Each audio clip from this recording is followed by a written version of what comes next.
mám troška slabšie svetlo.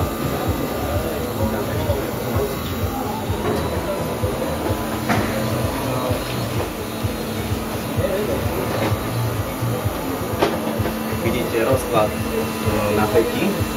Každá farebná škála predstavuje isté pomerné deformácie, ktoré nastanú v danej súčiastke. Tie farebné pruhy sú vlastne izochromatické čiary a určujú nám smery hlavných normálových napätí. Vieme taktiež s nimi zisťovať rozdiely hlavných normálových napätí. To sú vlastne izostatické čiary, vlastne izoklínne čiary.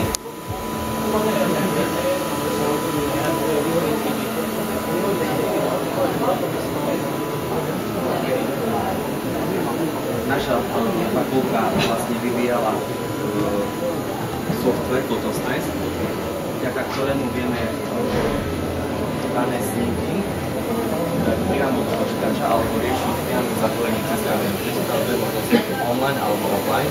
Offline to je vlastne to, že si urobíme sériu snímok, stačí pomôcť obyčajného fotoaparáta alebo kamery. A online, že priamy prenos na software nám presne vyhodí.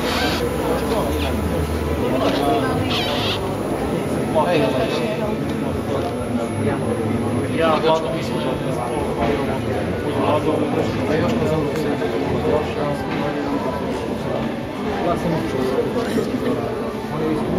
budući rok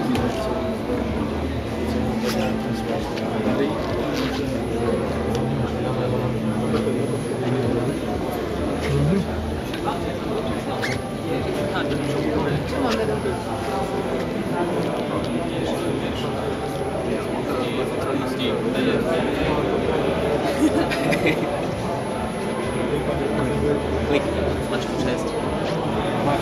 No uvidíme, koľko hodíš. To je ako viem ovplyvniť. A tým, že som klikla... Ty budeš vlastne, nie, budeš vlastne... A keď máš tak kocky v ruke a hádžeš, ako to už? Áno, to dávaj.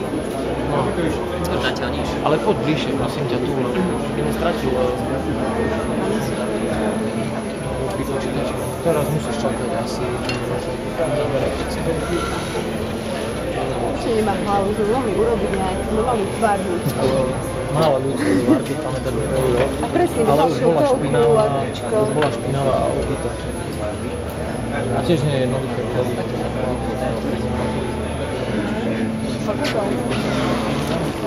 Ne, neviem, či to niekto, že mali sme, ona je na frézu, ja to neviem, vieš, čo, kocky? Aj toho, ne? Aj to? Všade ty si spolu. Všetko, čo sa týka našej katedry, všetko neskutočné. Neskutočné. Proste za všetkým stojíme. Za všetkým nabežem, ne? Nestojíme aj za tým. No a teraz má klapať s tým, to strašne, ale viac Teraz tak. Nemal taše. Od seba. jasné, že nie je to len...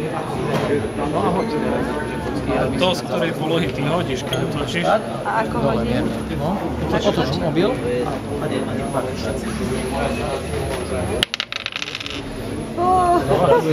Tu máš skôr 3. Ty si naozaj hodil 5-5? Aj 6-6 som to hodil. Kamaráti, sa ešte Ja už poznám, ako mám.